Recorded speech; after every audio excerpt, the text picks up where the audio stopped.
The topic for this session is Foundations of the Revised Curriculum, which will be presented by Professor Geer Mohammad Ishaq, University of Kashmir. We are honored to have Dr. Sabitha as the chairperson for this session. I would like to give a brief introduction about Dr. Sabitha to the audience. Dr. Sabitha is the principal of Amrita School of Pharmacy. She's an academician who has made significant contributions to pharmacy education, research, and institutional development. Under her leadership, Amrita School of Pharmacy has consistently secured a position among the top 15 pharmacy institutions in India in the NIRF rankings. She is also an accomplished researcher with numerous high-impact Scopus indexed publications, an H-index of 24, several funded projects from agencies such as DST and other government agencies, and few patents to her credit. Her research excellence has been further recognized through her inclusion in the Stanford University list of world's top 2% scientists under the single year impact category. We are truly honored to have her with us today. Before we begin the session, before I hand over the session to Dr. Sabitha, I would like to inform all participants that there will be an interaction discussion at the end of the session.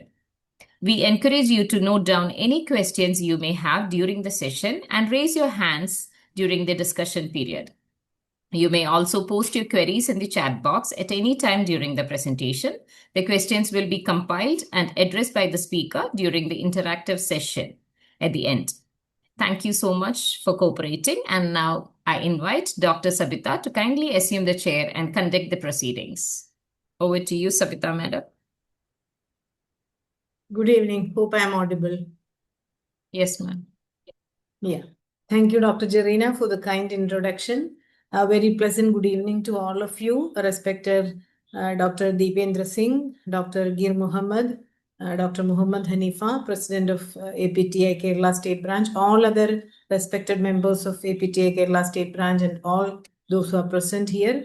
A very pleasant good evening to all of you. First of all, I congratulate APTI Kerala State Branch for organizing such an FDP, which is a very timely faculty development program and very important as well. As everybody discussed, the implementation of the new curriculum seems challenging, and it's important to educate all the faculty and the institutions on this so that we are able to effectively implement. So I have a couple of slides before I introduce the speaker. Let me very briefly introduce the topic and then the speaker. Let me share. I hope the title slide is visible, the foundation of the revised curriculum. Yeah, so as mentioned, the topic for today is the foundation of the revised curriculum by Pharmacy Council of India for B.Pharm, which is in alignment with the National Education Policy 2020. So what does it mean? What is the National Education Policy? It's 6 years now, like it was notified in 2020. So what are the important features of NEP? Basically supporting the outcome-based education. Let us have a look. First of all, learning outcomes has the core focus. There is an emphasis on what students should know, understand, and do after completing a course or a program.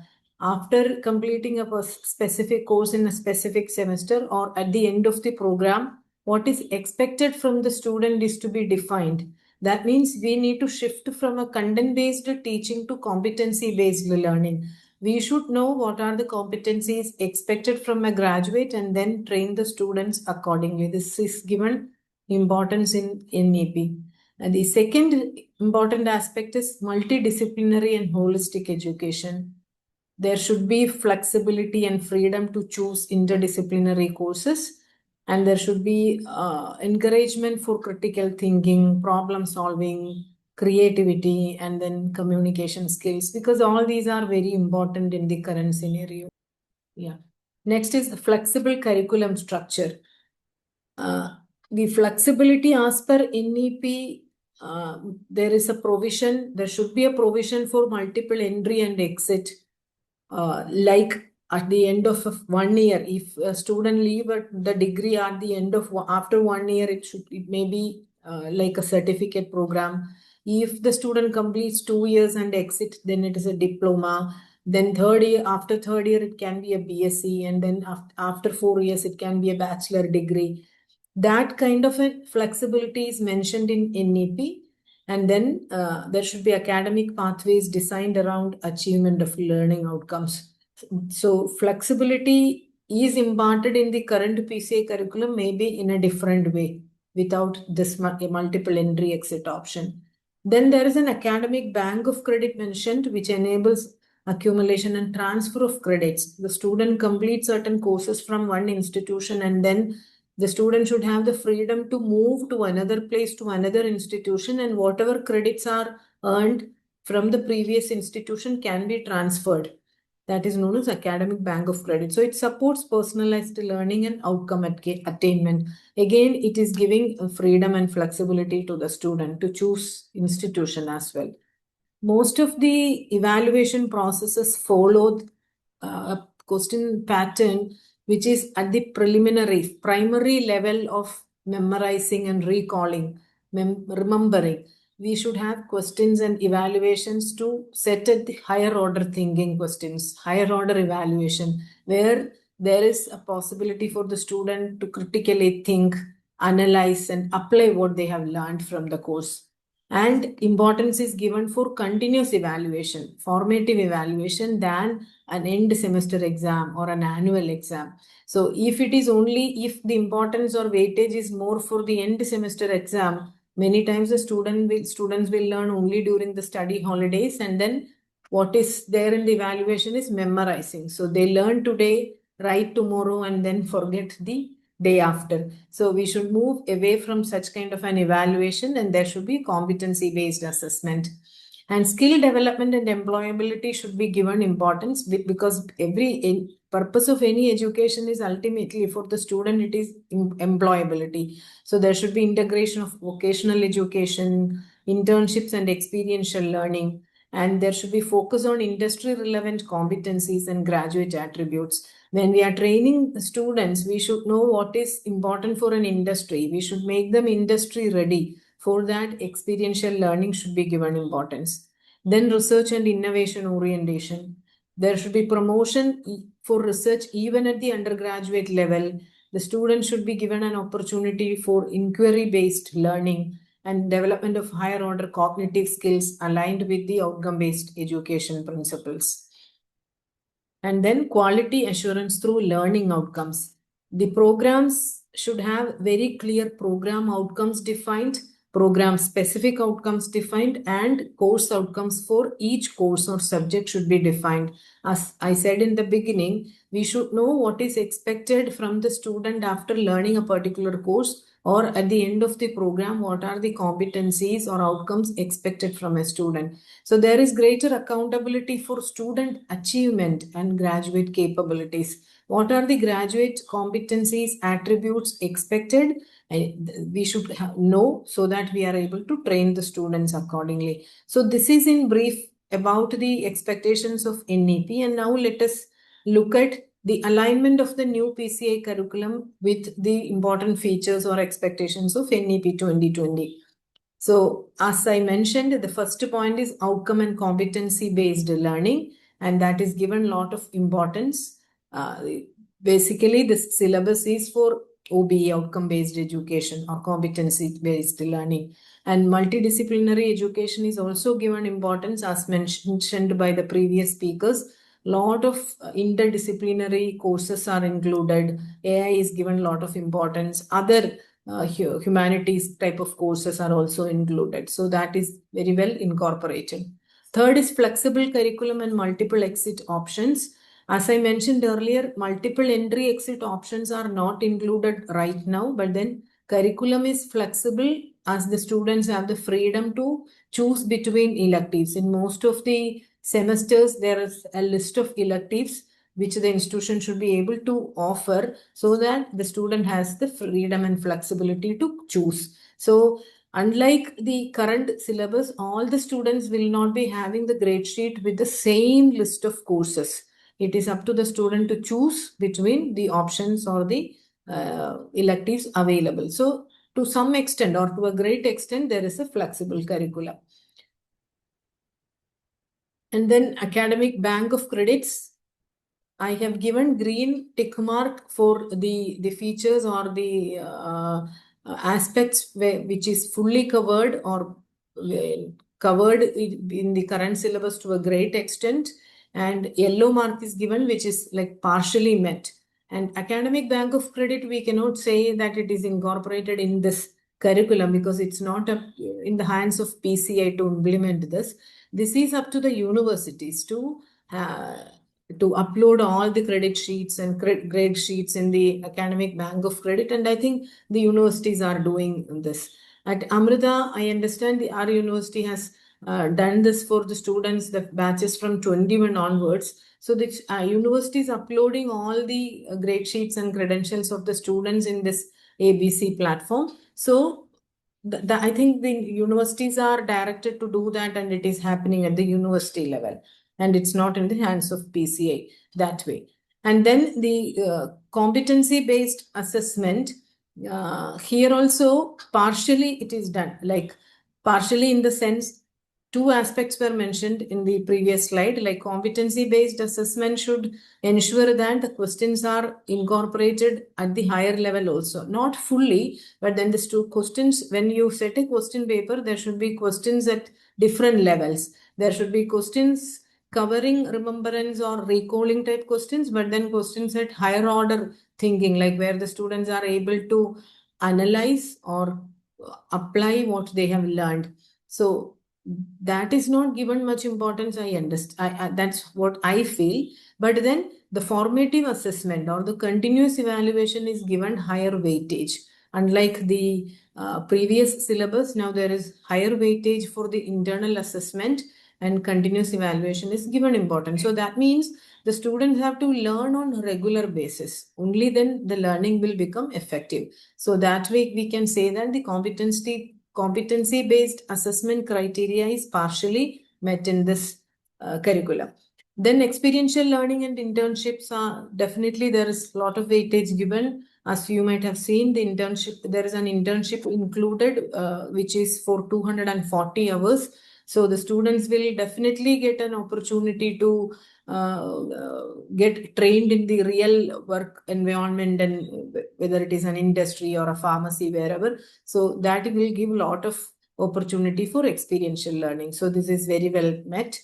And then research and innovation also has a higher focus in the current curriculum because compared to the previous semester, here the research project is for 2 semesters, 7th and 8th semester, whereas in the previous one, it was only for 1 semester. So the students can start in the 7th semester, continue to work on the same project even in the 8th semester. Though it is a group project, there is higher credit assigned, higher like time duration is also available. So definitely there is a lot of higher focus for research and innovation. Then all the outcomes are very clearly defined. Not only these outcomes, even the graduate attributes are defined. Then the program specific outcomes, program outcomes, and course outcomes for each course or each subject is clearly defined. So what is expected, what are the competencies expected from each course or from the overall program is very clearly defined. So that way, this is also very properly met. So I think the newer PCA curriculum is meeting most of the expectations of the National Education Policy 2020. Now it is up to the institutions that how effectively we implement, and that is where we need a lot of hand holding for the faculty to better understanding the expectations, and then understanding even the challenges, and then preparing accordingly so that we are able to effectively implement. So this FDP that way is very useful and very timely. Once again, I congratulate the organizers. Now it's my honor to introduce the speaker for the day. We have a very renowned person, Professor Mohammad Ishaq Geer, who is a professor at the Department of Pharmaceutical Sciences, University of Kashmir. He is a person with almost 25 years of academic experience at the same university, University of Kashmir. and he's professor since 2019. And in addition to his academic experience, he has served in various committees within the university as well as in other national level committees and forums, and contributed significantly. So few important ones are included in the slide. He is a member of the Pharmacy Council of India Curriculum PG Curriculum Committee. He is the director of the Directorate of Lifelong Learning and Skill Development at the University of Kashmir since last year. Then he is National Coordinator and State Branch President for APTI Jammu and Kashmir.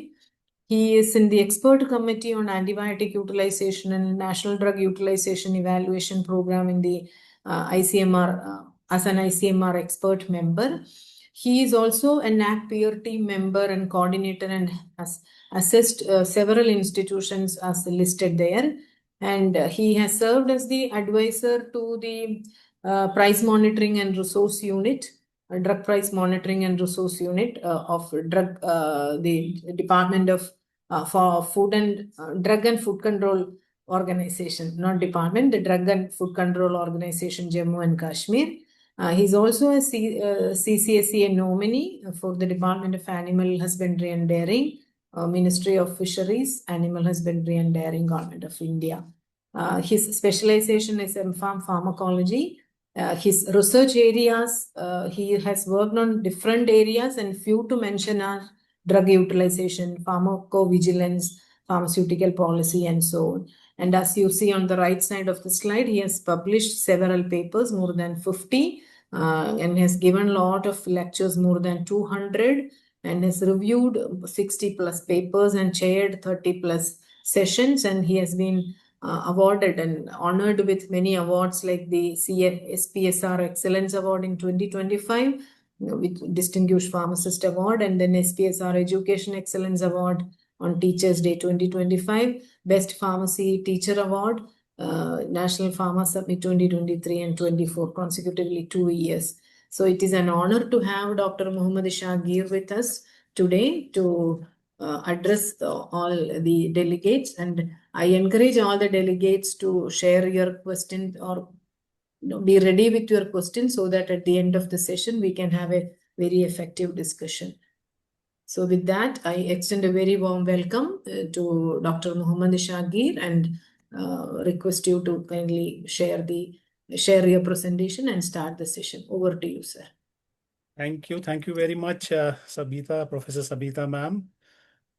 Very good evening to all of you. First of all, I would like to pay my regards and greetings to all the distinguished persons present over here. Our National President, Professor Milind J. Omekar, our Professor Dipendra Singh Ji, Chairman, Education Regulations Committee of PCI, Professor Venkat Ramana, Vice President, Southern Region, then Professor Muhammad Hanifa, IPTI President, Kerala, Professor Sujit Kumar and Professor Sharad Chandran, and other distinguished friends, colleagues, fellow APTI office bearers, respected teachers, dear scholars and students. It's a matter of great privilege and honor for me to be starting this 360-degree pharma workshop on new syllabus devised by the Pharmacy Council of India. I greatly feel honored to start the deliberations of this particular workshop with the topic that has been assigned to me. So first of all, I would like to thank the organizers, particularly APTI President, Kerala Branch, Professor Mohammad Hanifa, and the Vice President and other office bearers for inviting me and giving me this opportunity to share my views on the new syllabus. I also have been a part of the committee which framed the syllabus in pharmacology. Many thanks to Professor Dipendra Singh Ji for giving me that opportunity. Over the last 3 years, we have been discussing it in n number of meetings, online and offline. And finally, this has come to the light and we are here with the new syllabus. So this is the most opportune time to discuss the new syllabus, its connotations, its implications. And to begin with, we will discuss what are its foundations, what is the vision of the revised syllabus, and how it has been integrated with NEP 2020. So I'll share my presentation right away.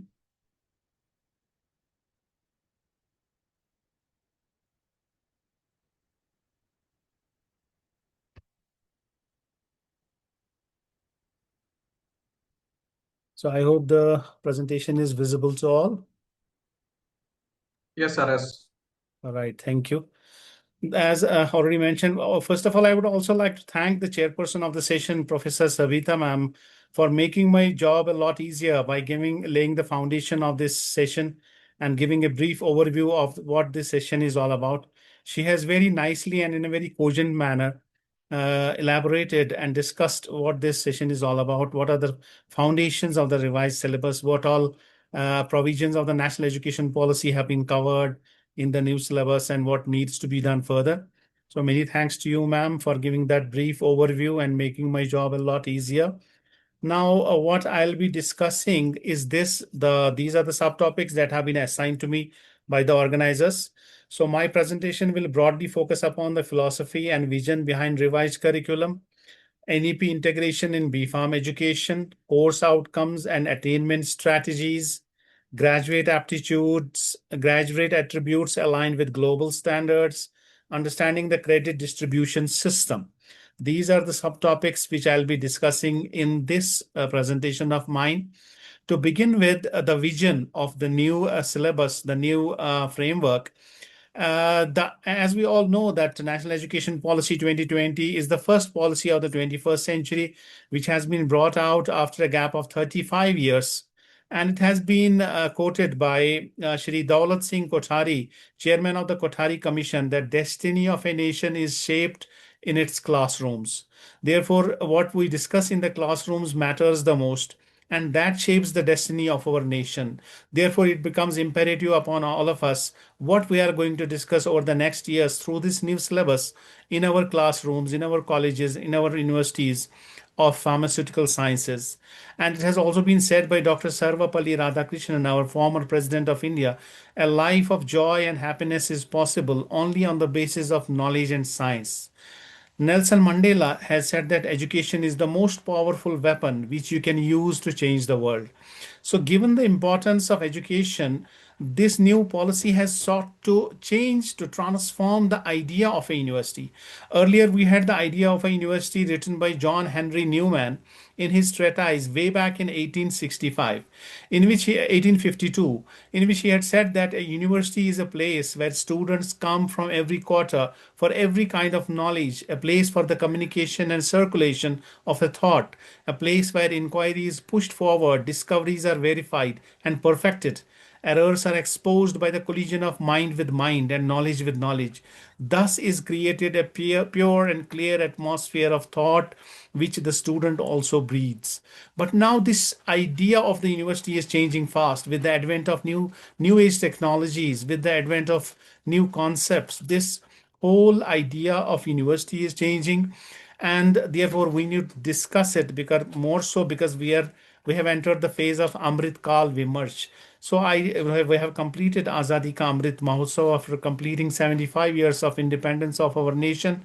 So I dedicate this presentation of mine to Azadi Ka Amrit Kal Vimarsh for Viksit Bharat at 2047.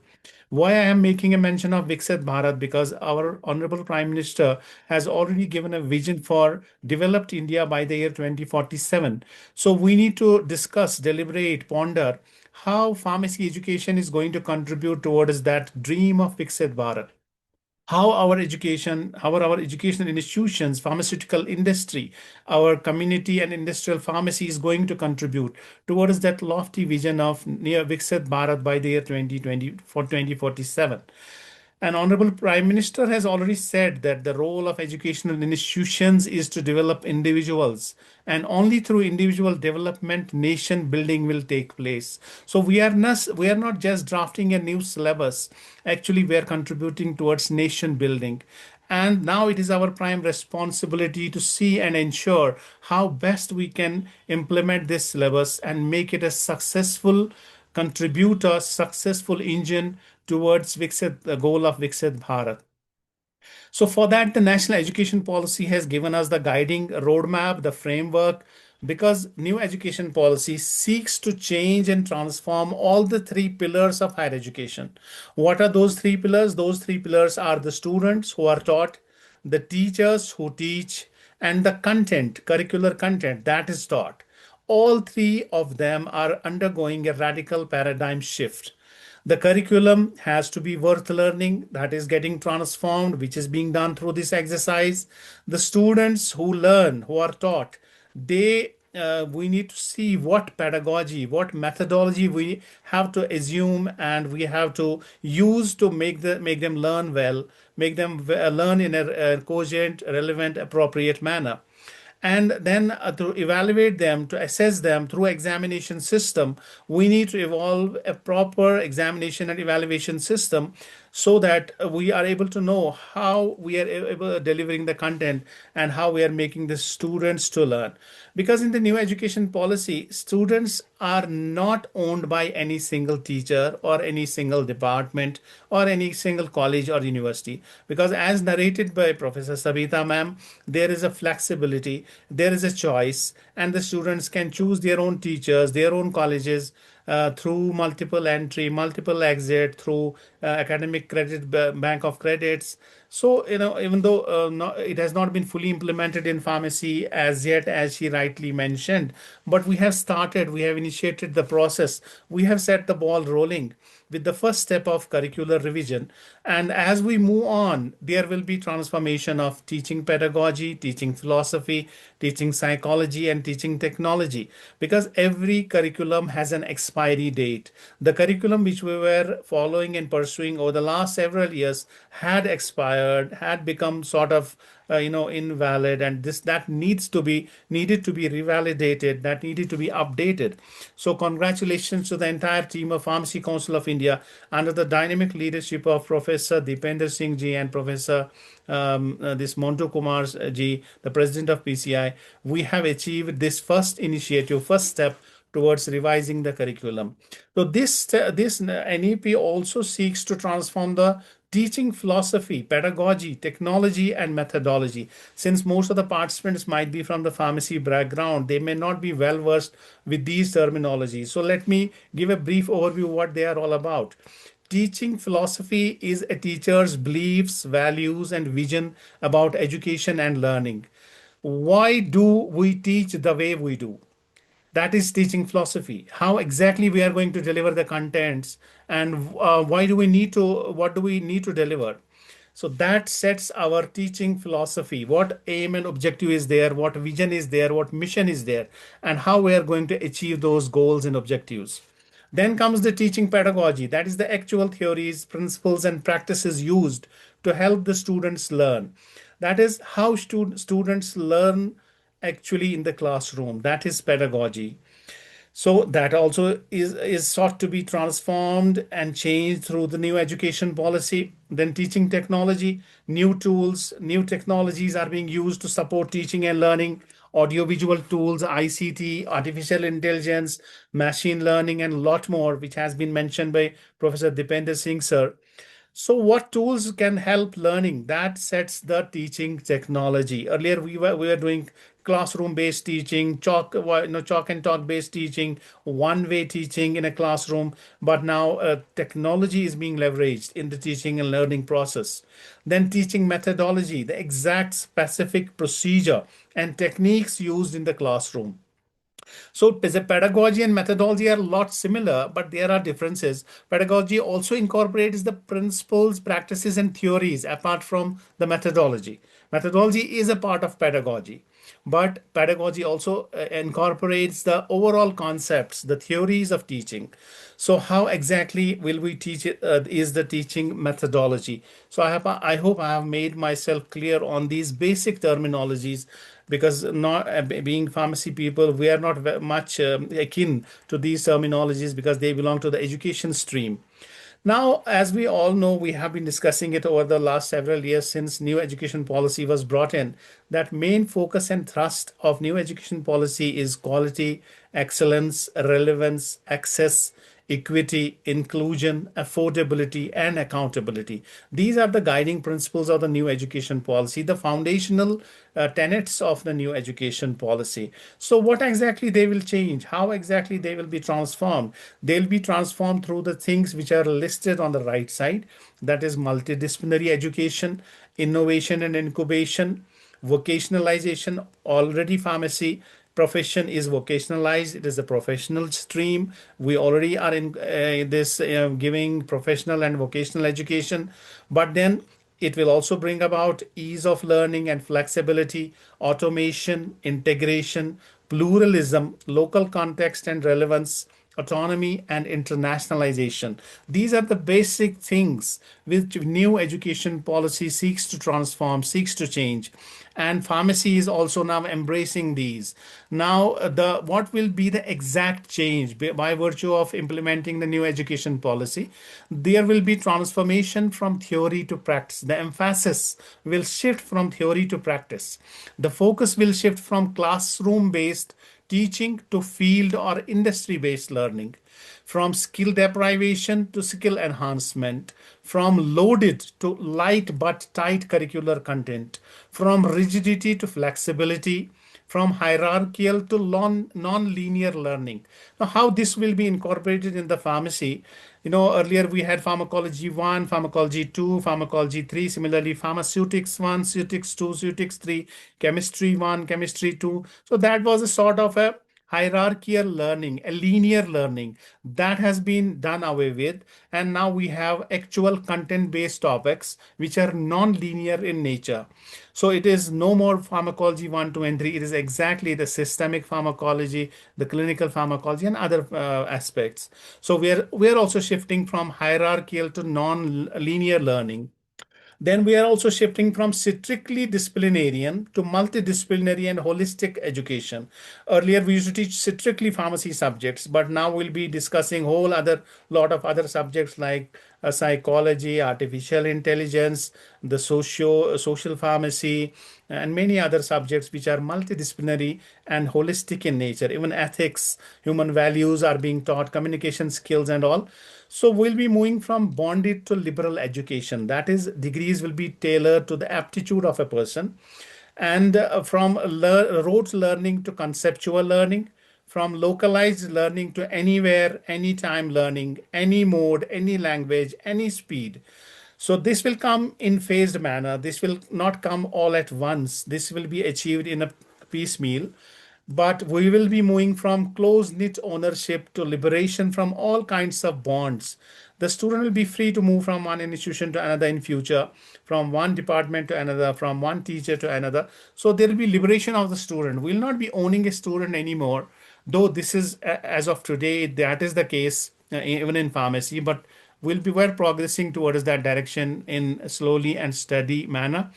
Then we are also moving from, this national education policy wants us to move from irrelevant to locally, socially, nationally relevant education, from credential based to outcomes and competency based learning, which has also been discussed by Sabitha ma'am, from summative to formative assessment. Summative means at the end of the year or at the end of the semester, you are taking an examination and assessing or evaluating the student. But now we are shifting to formative, which is a continuous assessment. So you will be evaluating and assessing the student on daily basis, on weekly basis, on monthly basis, and on semester and yearly basis. So this will be a continuous process of assessment and evaluation. It will be formative in nature. The teacher will transform from whip master to a mentor, to a facilitator, to a guide. And the mode of learning will change from purely physical to blended mode of learning. Earlier we had tech-less learning. Now we are moving to tech-savvy learning.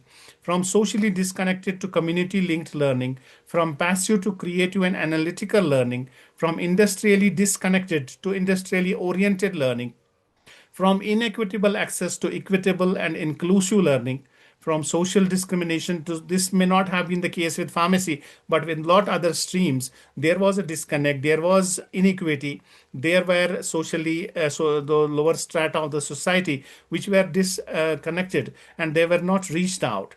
But the policy is now seeking to reach out to the last mile person, to the person at the end of the queue. And from expensive to affordable and cost-effective education, from over-regulation to under-governance and autonomy. So when we look at the national education policy on the whole, these are the 7 steps through which it needs to be implemented. The first and foremost step in this is the curriculum revision, which has been achieved in the pharmacy. so as to develop a holistic, interdisciplinary, flexible, credit-based, outcomes-based, online and blended mode learning. Then second stage will be the pedagogy, the transformation and improvement of teaching methodology, teaching pedagogy, which will be more learner centered, which will be more interdisciplinary, which will be more open and distant learning based. Then we will change the evaluation and examination system, which will be mostly formative, continuous assessment, comprehensive evaluation. The moment a student reports that he has achieved a particular skill or competency, he will be evaluated instantly and credits will be awarded to him.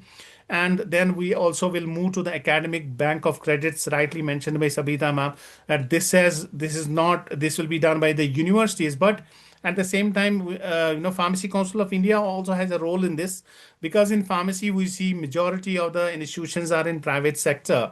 Unless Pharmacy Council of India issues a clear direction, notification, or a circular that they have to be part of the academic bank of credits and they have to facilitate transfer of credits from one institution to another, which is likely to take some time, because we have to develop the framework how actually it can be achieved in future. As of today, rightly mentioned by Sabitha ma'am, government universities have become a part of the academic bank of credits, the repository, and they have registered themselves, uploaded the credentials of the students, certificates on this academic bank of credit. But in pharmacy, it is to be implemented in future, and Pharmacy Council of India has a role in this. Then student wellness will be taken care of, internships, entrepreneurship, professional education, industrial visits, and lastly, the internationalization will be going global. And we will make our education freely available to all across the globe. And there will be student exchanges, teacher exchanges with international education institutions of repute. So, in pharmacy, where do we stand as of now? In pharmaceutical sciences, we have incorporated, by virtue of this new syllabus, multidisciplinary education. We have brought in these elective courses in almost every semester, starting from third semester. Earlier, we had only 8 courses in the basket, 8 or 10 courses in the basket, which was made available to the students in the 10th semester. But now, from third semester onwards, we'll be offering elective courses. And then academic bank of credits is likely to take some time unless we streamline the education and we bring all the private institutions on board. They agree to credit transfer. They devise a mechanism for credit transfer. And credit transfer doesn't mean only the transfer of credits. Credit transfer also means the transfer of fee which the student has paid to the institution. Some portion of it also may have to be transferred to the other institution, which is making it a bit cumbersome at the moment. But with the passage of time, that will be worked out. So then there is skill development, startup culture, innovation, incubation, and entrepreneurship development.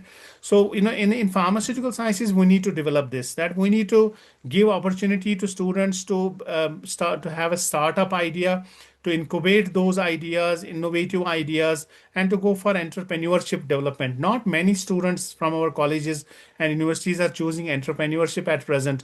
Mostly they are either relying on government jobs or private sector jobs on menial salaries, but they need to think of innovative out of box ideas, how bring out new formulations, new drug delivery systems, work on innovative technologies, new age technologies, and come up with startup ideas and incubate their ideas.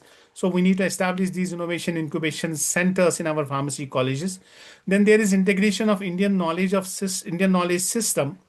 Already we have a rich tradition of Ayurveda and Indian system of medicine, which needs to be harnessed, promoted, and fostered by imparting knowledge about Ayush and ancient Indian pharmacy. So this can also be done with the passage of time. It will not be much difficult. Already it has been implemented in Ayush. We need to adopt and emulate it in pharmaceutical sciences also. But fortunately and thankfully, the focus on outcome-based education has been incorporated. Each and every syllabus, each and every course has its course outcomes, program specific outcome. I'll be discussing the difference between these. We often use these terms, outcome based education, course outcome, program specific outcomes, program education objectives, I'll be discussing the difference. I'll make it clear to the participants what exactly they mean and how they are different from each other. Now, so far as the principles of curriculum development are concerned, these are the basic fundamental principles which have been taken care of while framing the new syllabus. That is totality of experiences. This should incorporate not only the curricular content, but also the extracurricular and co-curricular aspects of education. Then student-centeredness. It has to be student-centered, learner-centric. It doesn't have to be teacher-centric. Then conservation and creativity, conservation of culture, create this preservation of traditions, culture has to be incorporated. Creativity and analytical bent of mind has to be harnessed. Then integration of curriculum, integration of, by virtue of multidisciplinary education, we can integrate the curriculum. We can, connect it with economics. We can connect it with genetics. We can connect it with the other aspects like social pharmacy and communication skills, work skills, life skills, etc. Then flexibility is another important component or fundamental tenet of curriculum development. Its utility. It has to be industry ready, job ready. The students who pass out need to be, they should be ready for the industry, and they should be absorbed by the industry readily. So it should at the same time lead to character formation, that is moral education, value based education, the human values, which has also been incorporated in the new syllabus now. So it is not only we are teaching the technical part, but the human values and ethics also have to be taken along simultaneously. Then there has to be mental discipline, the mental health. So that's why psychology has been brought in, the interactions with the other members of the healthcare team, and maintaining your own mental health. Then social fulfillment, connecting with the community, connecting with the society, not being disconnected from the community, not being disconnected with the society, understanding the needs of the society and fulfilling those needs through our research, through our innovation and incubation. So the objectives of new B.Pharm curriculum design as per NEP 2020 have been to promote each student's holistic development in both academic and non-academic spheres, to provide flexibility to students so that learners have the ability to choose their learning trajectories, to eliminate harmful hierarchies among disciplines, the silos under which we have been working so far. Like the Sutics people will never interact with ecology people or cognitive people, and cognitive people would hardly interact with chemistry people. So we have been working in our own silos and compartments, which this new education policy seeks to dissolve and disseminate and disembark.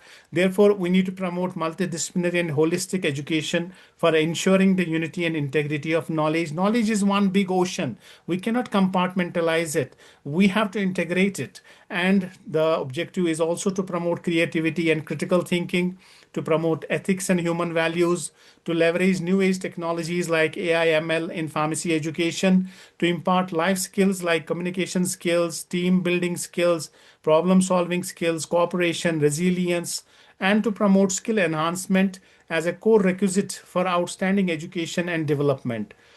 Now, there have been a whole lot of new chapters and new courses that have been introduced in the new syllabus. New courses, new chapters on medical devices and digital tools, material vigilance, cosmetovigilance, hemovigilance, digital transformation of healthcare, artificial intelligence and machine learning, big data analytics, Internet of Things and blockchain technology in healthcare, startup and entrepreneurship development, biopharmaceuticals and biosimilars, nanomedicine and nanodiagnostics, nanopharmacology and nanotoxicology, gene therapy and stem cell technology, pharmacogenomics and pharmacoinformatics, personalized and precision medicine, telepharmacy and remote monitoring, AI applications in clinical medicine, in data management, 3D printing and robotics, functional and regenerative medicine, medical writing, medical coding, ecopharmacology and ecotoxicology, leadership qualities and team building. So as you can see, whole lot of new topics, new courses, new chapters have been introduced, so as to make the keep pace with the changing times and trends, make it internationally acceptable, make it industrially acceptable, and make this syllabus at par with rest of the world, some of the reputed international. Two internships of 8 credits in total, and research projects spread over semester 7 and 8, 12 credits in total. And then we have AI ML related courses carrying 8 credits in total, which includes Python, a course on machine learning, course on AI applications, course on AI in clinical applications, ethical and translational AI. So the important new practice-oriented outcomes have also been included. That is, the revised syllabus specifically emphasizes upon patient-centered care, evidence-based decision-making, pharmacovigilance, public health, AI and digital competence, communication skills, interdisciplinary collaboration. So that was about the vision, the foundation of the revised curriculum. Now, coming to the pedagogy, here I would like to quote William Arthur, who said that the mediocre teacher tells, the good teacher explains, the superior teacher demonstrates, and the great teacher inspires. And Benjamin Franklin also said, tell me and I forget, teach me and I remember, involve me and I learn. So that's what sets the tone for learner centric education, education which is based more on demonstration, which is based more on inspiration than one way teaching, than chalk and talk methodology. So the learning pyramid has taken a new shape. That is, we are moving from lecture based teaching to a demonstration, discussion, practice based learning. We are moving from passive learning to active learning. As you can see in this learning pyramid, as we move from the top, there is only 5% active learning happening in lecture mode, 10% learning happening in reading mode, 20% in audiovisual utilization, 30% in demonstration, 50% in discussion, 75% in practice based doing, in field based, industry based, experiential learning, and 90% when the student teaches himself, when he demonstrates, when he discusses, assumes the role of a teacher himself, because he is using all the senses, audio, visual, kinesthetic senses, and the learning shifts from passive learning to active learning. So therefore, the new teaching pedagogies, which I discussed in the beginning, the methodologies will be outcome-based learning, competency-based learning, problem-based learning, project-based learning, inquiry-based learning, work-based, team-based, design-based, challenge-based, activity-based, evidence-based, and experiential learning. So these are the new teaching pedagogies, the learning methodologies which we will be adopting in the new curriculum once the new curriculum is implemented. So this new curriculum has been revised and reshaped on the basis of Bloom's taxonomy. Not many of our students and teachers know about Bloom's taxonomy. This is usually taught in the education stream. It has several hierarchical steps. We start from the basic fundamental step of knowledge retention. How much you remember, how much you are able to recall. That is the first step of knowledge. Then we go to the higher step of comprehension. That is understanding what you have learned, really contemplating what you have been taught. And third step is the application, whatever you have learned and understood, applying that knowledge in real life situations, in new situations. Then fourth step is analysis, that is breaking things down by virtue of critical thinking, analytical thinking. And then comes the step of synthesis, wherein you are putting things together and creating new knowledge, new thinking. So analysis first, breaking down, then joining the pieces together for synthesis, and lastly evaluation or judgment or assessment. So we are using this Bloom's text. See, earlier when we used to set the question paper, we used to mostly ask questions which would test the memory of the student. We used to ask him, okay, name these plants or name these methods or describe this process, but we were not making use of other modes of learning, modes of teaching, and we were not using other phrases like explain, defend, distinguish, summarize, interrelate, interpret, extend. So, these Bloom's taxonomy, the 7 steps which I have explained to you, you can take a snapshot of this learning in action paradigm, in which there are 7 steps and there are phrases given for each step which can be utilized while framing the question paper. For example, for the 5th step of synthesis, you can ask questions with starting from the word construct, produce, plan, create, invent, organize. Similarly, for the for the step of analysis, you can use terminologies like compare, analyze, classify, point out, distinguish, categorize. So for each step of the Bloom's taxonomy, each hierarchy of the Bloom's taxonomy, there are phrases shown in this picture which you can use to evaluate or assess the students' abilities, competencies, and skills. So I will not spend much time on this. I will move on to the Miller's pyramid of learning. The first step in which is the knowledge, that is what the student knows. Then second step is competence, whether the students knows how it happens, how knows how. Then third step is the performance, he shows how, he demonstrates what he has learned, he is able to apply. And fourth step is action, he does it, that is he analyzes, evaluates, and actually demonstrates whatever he has learned. See, some time back I was hearing from a veteran education is that, when you teach somebody how to make tea, suppose you are teaching your student how to make tea, but unless and until he goes to the kitchen and actually prepares the tea, he will never know how to prepare the tea, though he might be theoretically very good and he might be give a very perfect answer how to prepare tea, but when it comes to actual practice in the kitchen room, he may not be able to come up with a good tea, which is so that's what comes in this clinical practice also. Miller's pyramid of learning deals with clinical practice, which is based on more on practice, is based on more on performance. So that brings us to the question of learning outcomes. Learning outcomes, whatever we learn through education are learning outcomes. That could be the skills that we achieve, the knowledge that we gain, the attitude that we emulate, or the aptitude that we, or the competencies that we develop. So knowledge, skill, competencies, attitude, and aptitude, these are all learning outcomes. Whatever we learn through education, whatever we assume and emulate through education are learning outcomes. So, how do we assess those learning outcomes? We assess those learning outcomes by virtue of COs, POs, learn and lecture outcomes. That is, we have to align, first of all, we have to come up with the vision and mission statement. Like the Pharmacy Council of India has come up with vision and mission of the new syllabus. Every institution has to develop its own vision and mission. So the program outcomes and course outcomes have to then match up with the vision and mission of the institution. They have to match up with the vision and mission of the national education policy as such. So we have the program outcomes. Program outcomes means what will be the outcome after the student undergoes a particular program. So for a B.Pharm, which is a undergraduate program, there will be one set of program outcomes, 10 to 12 program outcomes will be there for B.Pharm. Similarly, there will be a separate set of program outcomes for M.Pharm, 10 or 12 program outcomes for M.Pharm. So for undergraduate course, we have one set of program outcomes.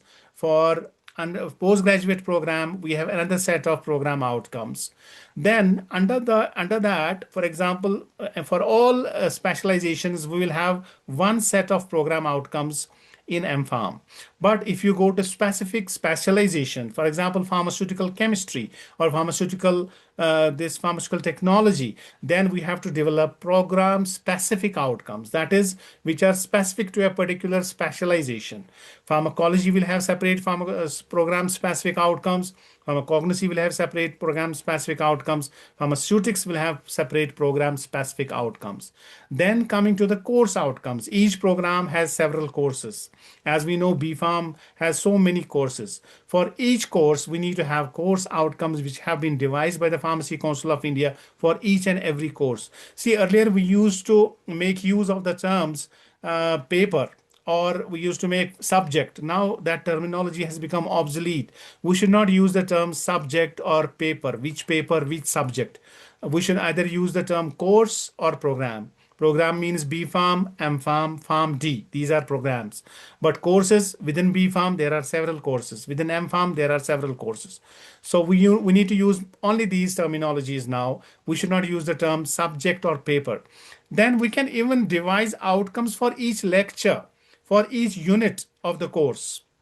That will make it more intensive. That will make it more specific. So before we enter the classroom to teach a particular subject, we should have lecture outcomes in our mind, what we need to achieve at the end of the lecture, what we need the students to learn at the end of the lecture. So if we do that, that will make it even more robust and even more productive. Then we can have course outcomes, then we can have program outcomes, all of them aligning with this vision and mission statements. See, here we are using, most oftenly we are using two terms: lecture learning objectives and learning outcomes. Many a times we are using them synonymously, and many a times we are getting confused between them. So we need to make a clear distinction between learning objectives and learning outcomes. The syllabus given in the by the Pharmacy Council of India, the revised curriculum, has both learning objectives as well as learning outcomes. What exactly is the difference between them? See, learning objectives are what the instructor intends to achieve, but learning outcomes are what the student has actually achieved. So learning objectives are teacher centric, but learning outcomes are student centric. Learning objective is wishful thinking of a teacher, what he wants the students to learn. But learning outcome is practical, what exactly the student has learned. So learning objectives are specific and narrow, but learning outcomes are broad and clear. Learning outcomes focus on teaching, while learning objectives focus on teaching, while as learning outcomes focus on learning. So learning objectives are established before the instruction, before starting the lessons, before delivering the talks. But learning outcomes are demonstrated, evaluated, calculated, measured after the instruction has been delivered. So outcomes you measure after the teaching has been done, but objectives you devise before the teaching has been done. So that is the difference. Objectives are teacher centric, outcomes are student centric, learner centric. Objectives is what you want to achieve, outcomes are what you have actually achieved. The objectives are devised before the instruction, but outcomes are measured or calculated, demonstrated after the instruction. So I hope I have made myself clear on that. What is the difference between learning outcomes and learning objectives? Now, but we'll not be focusing on objectives because that is wishful thinking. But we'll focus on more practical aspect of it, that is outcomes. So the different types of our outcomes I have mentioned, but there are a couple more which need to be explained. First of all, this whole process is known as LOCF, learning outcome based curricular framework, which has been devised by the University Grants Commission, UGC, and it is known as outcomes based education. This new syllabus seeks to impart outcomes based education, wherein there are course outcomes for each course. There are clear program outcomes for each UG or PG program. Then there are program specific outcomes for each specialization within that PG. But there is also one more term, program educational objectives, PEOs. What are they? These are broad statements that describe the career and professional accomplishment, both immediately as well as few years after graduation. So mostly we measure them after 4 or 5 years of completion of graduation. What exactly the student has learned? Is he able to implement it in real actual practice on the field or in the industry? And is he able to translate it into action? That is program education objective. For that, we take feedback from the industry. We take feedback from the job givers, from the entrepreneurs, and we assess whether the learner has actually been able to implement his education, implement and apply his knowledge or skills or competencies in the actual field. That is what program education objectives are all about. So what are the merits or advantages of learning outcome based education? There are a whole lot of advantages. It brings more clarity and focus. Everyone understands what needs to be achieved. It makes improved curricular design possible, and because it aligns teaching and assessment with outcomes. Then there are enhanced student learning happens because focus is on understanding, is on skills, is on application of knowledge.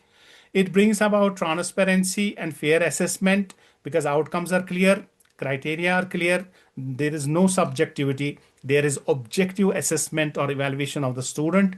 Then it brings employability and lifelong learning because person can apply in real world real world scenarios whatever skills he has learned. Then quality assurance is there, recognition and mobility is there, whole lot of advantages of the outcomes based education. Now, today I have also been asked to talk about the graduate attributes and how to make them significantly relevant. So, graduate, what are we have discussed? What are course objectives, outcomes, course outcome, program education outcomes, and specific outcomes. But then there are also graduate attributes. These are the key outcomes of outcome-based education or learning outcomes-based curricular framework. They underpin curricular planning and development at the undergraduate level. For example, see, these are generic skills. These are nothing but generic skills for any graduate anywhere in the country. Graduate attributes are the generic skills, qualities, and dispositions that a student is expected to develop during their time at the university, regardless of the discipline, like effective communication. These are certain common traits. These are the common generic skills which all students have to gain through this education. So, for example, life skills, work skills, leadership qualities, problem solving, communication skills, effective communication, ethics, and human values. These are generic skills and qualities which are common to all students, irrespective of their discipline, irrespective of their specialization. That is what we call as graduate. After graduating from the institution, what attributes they need to have? These could also be hard and soft skills, both of them. Then qualification descriptors, which define a particular qualification level. So these qualification descriptors define the level and nature of learning outcomes which are associated with a particular program. For example, there will be different qualification descriptors for B.Pharm, different qualification descriptors for M.Pharm, different for Pharm D. So what the qualification makes them specifically to learn is qualification descriptor, which distinguishes between different qualifications or programs. Now UGC is using new terminology, so I want to make you familiar with that also. They are not using POs, COs anymore. They are using program learning outcomes and course learning outcomes. This is the new the terminology which is being used for evaluation assessment purpose. So PLOs are nothing but a combination of program outcomes and program specific outcomes. Both of them are clubbed together to be called as program learning outcomes, while as CLOs are same as course outcomes. There is no difference. Course learning outcomes are same as course outcomes. Program learning outcomes are a combination of program outcomes and program specific outcomes. So, we need to take the course in Bloom's taxonomy, Miller's pyramid while devising these course outcomes, program outcomes. But most importantly, we don't have to leave them that once we have framed the course outcomes and program outcomes, our job is not over. We have to calculate their attainment levels. We have to prepare matrices. Then we have to do the mapping. We have to map COs with POs, COs with PSOs, COs with PEOs, which will in turn lead to identification of gaps and bridging of those gaps through gap analysis. So we need to prepare, do the on continuous basis. This has to be done on daily basis. At after every examination, we need to calculate the attainment levels. Then we need to do the mapping by preparing matrices, and then we need to bridge the gaps if there are any. So here I am showing you the graduate attributes of the new syllabus of B.Pharm devised by the Pharmacy Council of India. There are 10 graduate attributes. As I told you, these are generic skills, hard and soft. See, knowledge is only one of them. Gaining pharmaceutical knowledge is only one of them. But then there are a whole lot of other graduate aptitude attributes other than knowledge. That is scientific thinking, critical analytical thinking, ethics, patient-centered orientation, industry readiness, digital awareness, effective communication skills, teamwork, leadership qualities, lifelong learning, and all. So, and here are the program educational objectives, which are evaluated after a few years of completion of graduation, based on to what extent the student is able to apply his knowledge and skills in real life scenarios in actual practice. And then we have 11 program outcomes for B.Pharm.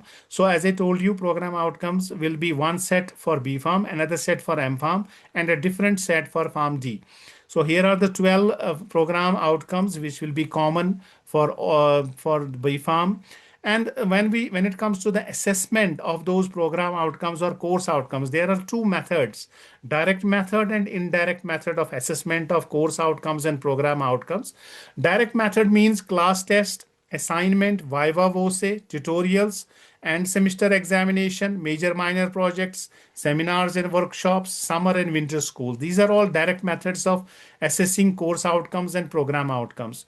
Then there are indirect methods, like where we take feedback or student exit survey at the completion of the course, alumni feedback, extracurricular activities, employer feedback, parents feedback, teachers survey. These are indirect methods of assessment of course outcomes program. Both matter, direct methods as well as indirect, though weightage is different for direct and for indirect, but both are equally important. So here in this, you have to prepare tables like this for each student: student 1, 2, 3, 4, 5. Class test, how much he gets; assignment, how much; viva, how much; project, how much, how many marks; summer, winter, exit surveys, alumni feedback. So both direct and indirect methods have to be used. And once you use them, then you have to calculate the levels of attainment. So for there will be three levels of attainment. You have to see if if the contents of the course have low correlation with program outcomes, we give the score of 1. So this is the correlation of COs and POs. This is for mapping COs with POs. For each course, you have course outcomes. For example, in one course, if there are 4 units, so you will have minimum of 4 course outcomes. For each unit, 1 course outcome. If there are 5 units, then you will have 5 outcomes minimum. You can have more, but not less than 5. Then for each course outcome, you will map with the program. See, earlier I listed 12 program outcomes. Each course outcome of each course will have to be mapped with program outcome. If there is a strong correlation, you give a score of 3. If there is medium correlation, you give a score of 2. If there is low correlation, you give a score of 1. And if there is no correlation at all, you give a score of 0. You can even go give a score of 0. Then while for calculating their attainment levels, you need to fix a percentage attainment criteria.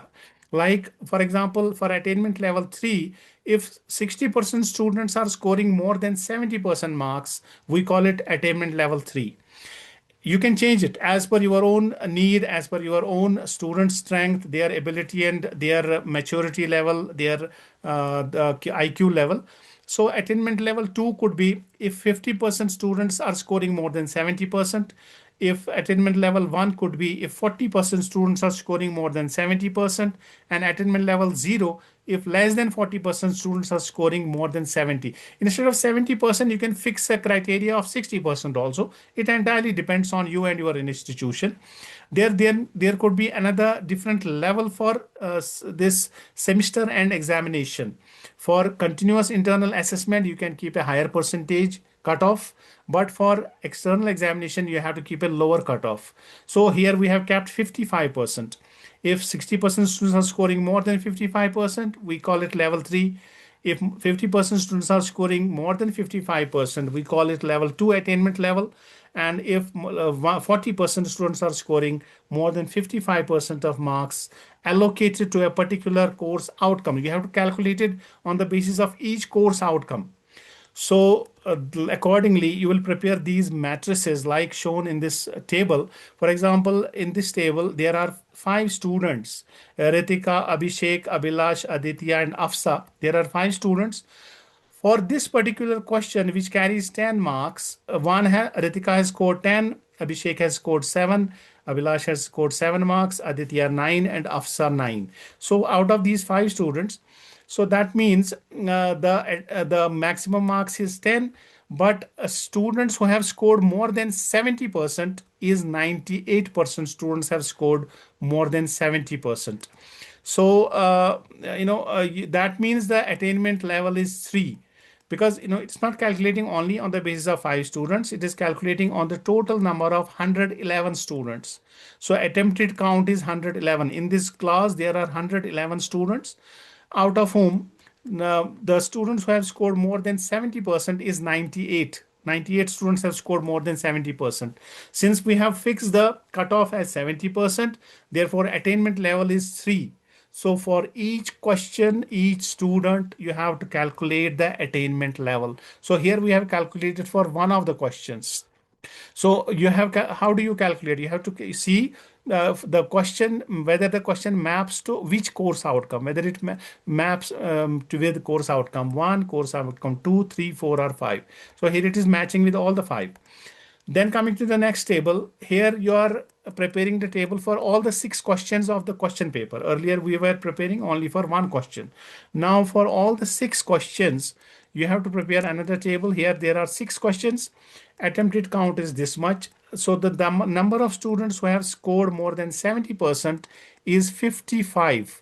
That means the attainment level is again 3, because for end semester examination we have fixed the level of 55. For internal we had fixed, accordingly the attainment level is 3. So here the maximum marks is 50, but the students have scored anywhere between 43, 37, and 48. That means 50, more than 55%, more than 70% students have scored this more than 70%. Therefore, attainment level 1. So according, then you, once you do that, once you prepare for the whole question paper, then you have to give 75% weightage to internal assessment and 25% weightage to in this AQSM, that is assignment, quiz, seminar, and major or minor project. So 75% weightage will go to internal assessment average marks and 25% to average of AQSM. Accordingly, you will come to the, you will get course attainment through continuous assessment, then course attainment through external examination.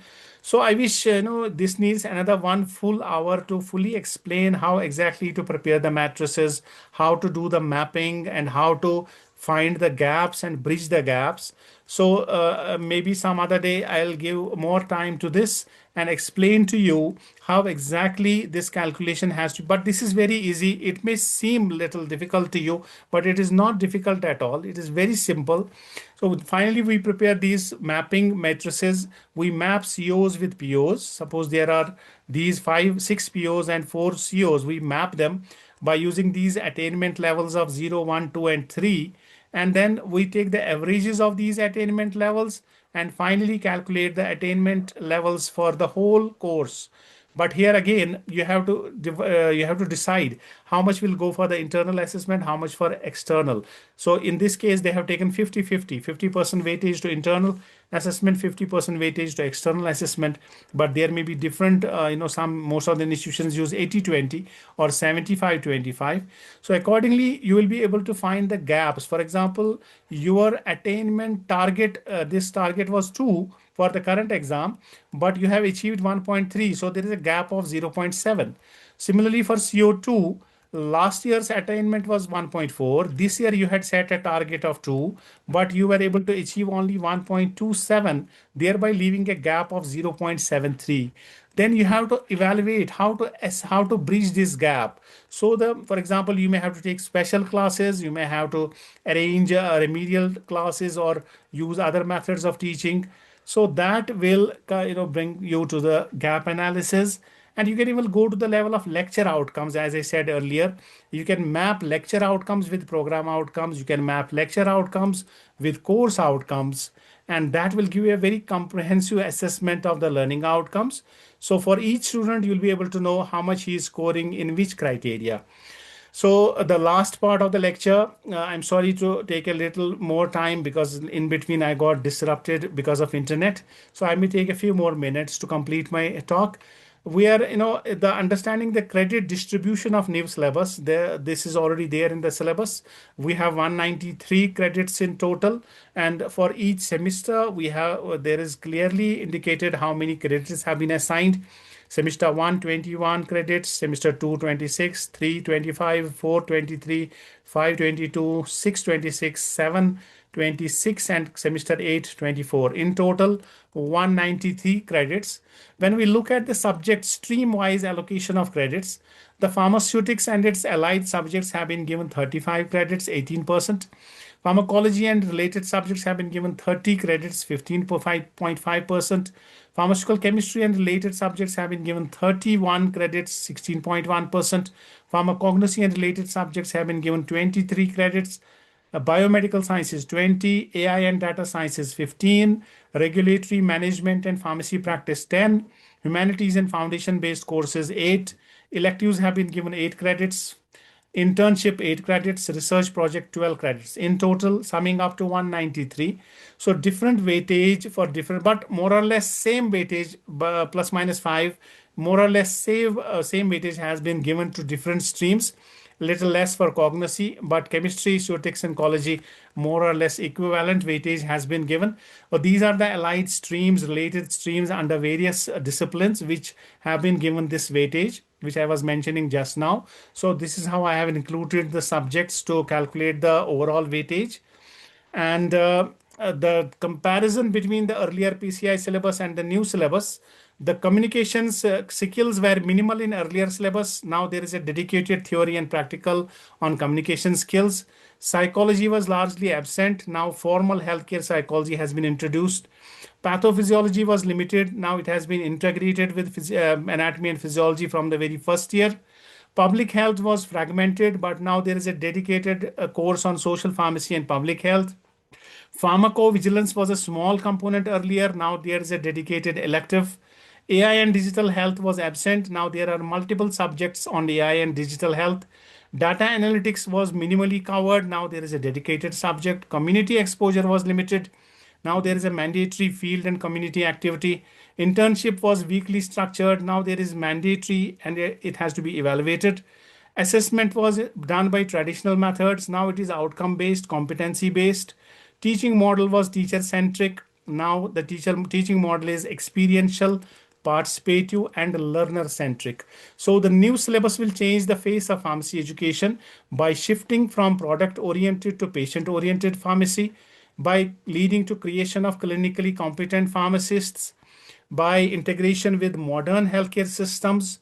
Stronger healthcare roles will be there for pharmacists.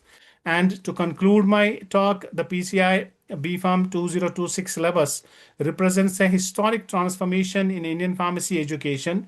It is perhaps the most clinically progressive syllabus introduced so far by the PCI, and it strengthens patient-centered care, public health orientation, pharmacovigilance, healthcare communication, digital competence, experiential learning. However, for successful implementation of the new syllabus, we will require major faculty development programs. We will require infrastructural modernization, hospital and community partnerships, digital transformation, and continuous academic training. So, with these words, I thank you all for your patient listening, and let us take the pledge to further Atmanirbhar and Viksit Bharat by the year 2047, so that pharmacy also becomes a very important and significant contributor towards this lofty vision of Viksit Bharat by the year 2047. Thank you all. I'll be happy to take any questions. Over to you, sir.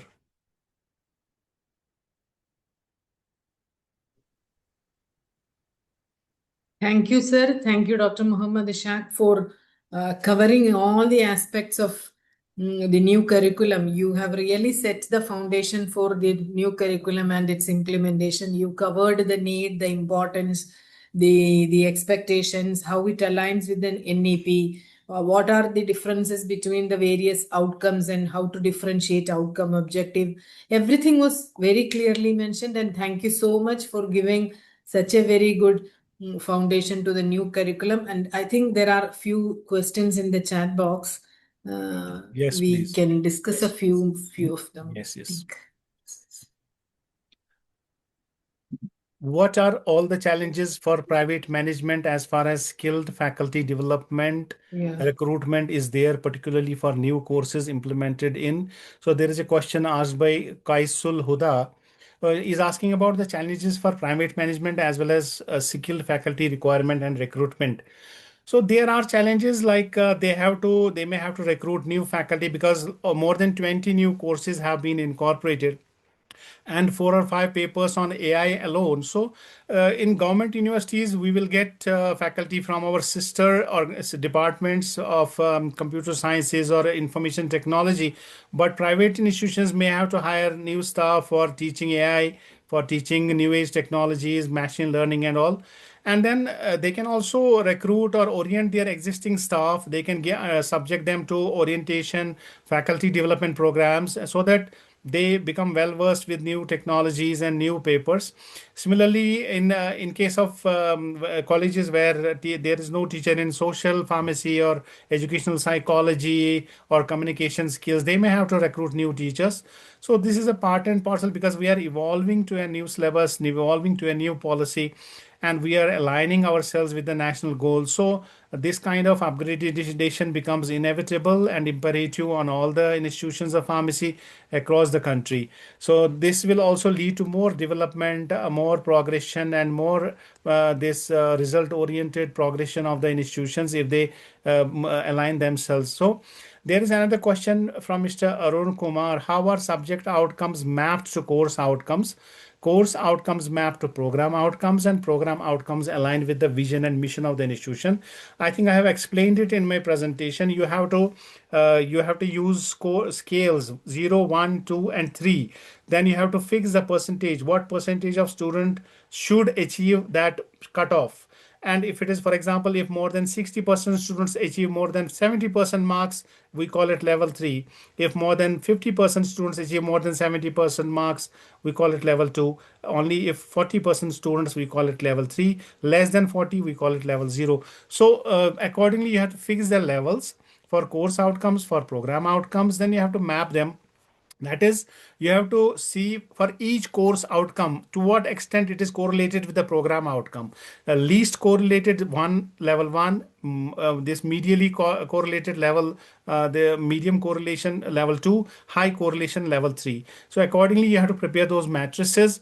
If I get a chance, I will explain it in more detail, bit by bit, some other day. But because we need one full hour to explain that, how exactly the matrices could be prepared, how we can achieve the mapping and attainment levels, and then how we can identify the gaps.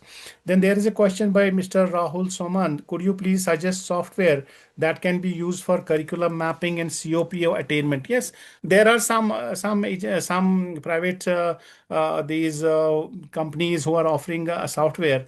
One or two companies had also got in touch with our university last year. They were offering these services. So I cannot name any one company over here because it will not be fair to make advertisement for any one company. But there are outsourcing agencies who can offer. This also happens in a computerized manner. Instead of doing it manually, if you have a software, you can do it in a computerized software, and that will make the job a whole lot easier. But we have to do it for each and every internal assessment, each and every end semester examination. For all the students, we have to do it. For all the papers, we have to do it. For each and every question, we have to map the course out with course outcomes and program outcomes, and then calculate the attainment levels. But if you have a computerized e-governance system in place in your university, like our university has it, that job becomes very much easier, because all our marks are uploaded online and they are reflected online. So it becomes very easy to map it with COs and POs. So with the passage of time, I'm sure your institutions will align themselves with this new system, and they will be able to achieve this goal. Then Dr. R. Meenakshi Sundaram is saying that nice presentation, thank you. They need to share the recording of this webinar. Sure, I will request the organizers to share the recording. Then there is a question with Dr. Harish from Harish Babu, whether the faculties for all AI subjects, psychology, are supposed to be permanent, full-time, or they could be part-time. They need not be full-time. If you are able to manage through guest faculty, through visiting faculty, through part-time faculty, because you may not have to teach these courses in all the semesters. Only when a particular semester is to be taught, you can arrange the guest faculty. But of course, the exact regulations will come from the PCI. As of now, the PCI has come up only with the new revised curriculum, but actual requirement of faculty will come in the new education regulations, the new criteria for inspection, and then only it will be clear where we need to engage full-time faculty, where we can engage guest faculty, where we can engage part-time or contractual faculty. It will be made clear by the Pharmacy Council of India in due course of time. Then a question from Padmanabhan Ramalingam In case of indirect assessment, how can one create CO? How can be able to do the mapping? See, indirect assessment is from ASQM, assignment, quiz, seminar, major minor project, and then indirect assessment is also from the feedback from parents, employers, teachers. You get feedback from alumni, and then only 25% weightage is given to indirect, 75% weightage is given to direct assessment. Again, there you have the level 0, 1, 2, and 3. If they are giving very high feedback, you have to fix a criteria. What percent feedback? How many marks? So if it is more than 70%, you can fix the level 3. If it is 60 to 70, level 2, 50 to 60, level 1, and less than 40, level 0. Between 40 to 50, also level 1. So accordingly, you can use those scoring levels, and you can map it with POs, which I have just now explained. But weightage is different. For direct assessment method, 70% or 75%, and for indirect, it could be 25 or 30, depending upon your institution. Then Dr. Lalji Baldania has asked a learner speaker emphasized more on demonstration based teaching, but can anybody tell us how to teach a Python course without a practical component? Is it only theory based course? How to draft a theory question paper of such a course? It is a bit difficult to teach this course by the pharmacy faculty rather in the computer field. Python is now outdated program. Nobody is using Python in engineering. See, for such courses, as I earlier mentioned, that college can either use full-time faculty or guest faculty or part-time faculty from sister departments of computer sciences or information technology, or you can subject your own teachers to faculty development programs, orientation courses. It is not a big deal to learn Python. My son is studying in 10th standard. He learned it during his winter vacations using online classes from home. So free courses are available online. I'm sure you will be able to learn it. It will not be a much difficult thing. But yes, there will be both theory and practical papers. Theory may be MCQ based papers or short answer, long answer type questions. But then, of course, major emphasis will be on practical because Python is a practice based, demonstration based course. So what exactly you have learned, you have to demonstrate. So practical component will also be there. So you have to do it either yourself or computer faculty, newly recruited IT faculty could do it. I think it has to be decided by the institution. And then question by Namita K. And what all those technical areas where the faculty need to acquire more knowledge, like the basics of ML, we need to learn. Yeah, of course, wherever you don't have the expertise. For example, you may be teaching pharmaceutics or pharmaceutical chemistry, but you might not have studied social pharmacy at your own level or communication skills, or you might not have studied ethics and human values. So we have to subject our teachers to continuous orientation and capacity building. See, AICT is offering human values and ethics program in all the institutions. It is available online. You need to have a coordinator from your institution who could connect with the AICTE, and you will be able to learn it through online medium. And these courses are very easy. I have also done it. Human ethics, values, and human ethics. So this it's a 3 week or 4 week course wherein you have to dedicate few hours of learning. There are recorded lectures which you need to witness, and then you'll be subjected to evaluation. Similarly, for other courses also, you need to do online learning, or you can do offline learning also through by virtue of these academic staff colleges or MMTCs, Madan Mohan Malviya Mission Teacher Training Colleges, wherein they offer orientation courses, refresher courses. So we'll have to orient our orientation and refresher programs towards the new syllabus, and colleges and universities have to take efforts to train their students in these new syllabus. Then there is one comment by Mr. Lalji Baldania. The computer department has the scarcity of faculty.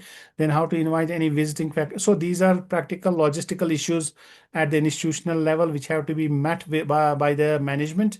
So they have to see where there is a gap, where there is a deficiency of the staff, and they have to fulfill the deficiencies over there. I think till then the teachers can learn. These courses are not in the first semester.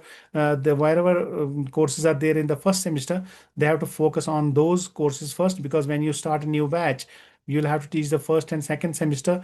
So let us focus on those first and second semesters courses, so that we will not face any difficulty with the new batch. By the time these students go to second and the third and fourth semester, we'll be able to orient ourselves and build our own capacities. So last comment is by Mr. Dr. A. Yogaraj. Your session is useful for academic activity. Thank you so much for giving this opportunity, and kindly send today's presentation. Thank you very much, Dr. Yogaraj, sir. I will definitely request the organizers to share the presentation, which I will share with them, with all the participants. So thanks a lot for all your questions, for your interest and your attention throughout the lecture. Many thanks to all of you. Thank you, sir. Thank you for answering to all the queries. I think every one of us may need your continued support and maybe your access and availability to clarify doubts in future. Sure, ma'am. Thank I'll you, be sir. available Thank all you. the time. You can share my email ID with the participants. If they have any specific questions, I'll be happy to answer them. Whenever you need my services, I'll be pleased to give more time for more clarification. It'll be my pleasure. Thank you. Thank you so much. Thank Thank you.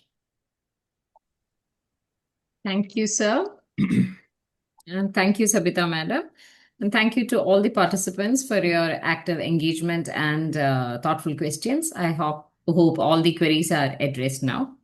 And now, as we conclude today's program, I express my sincere gratitude to all our distinguished speakers, dignitaries, participants, organizing committee members, technical support team for making this session a grand success.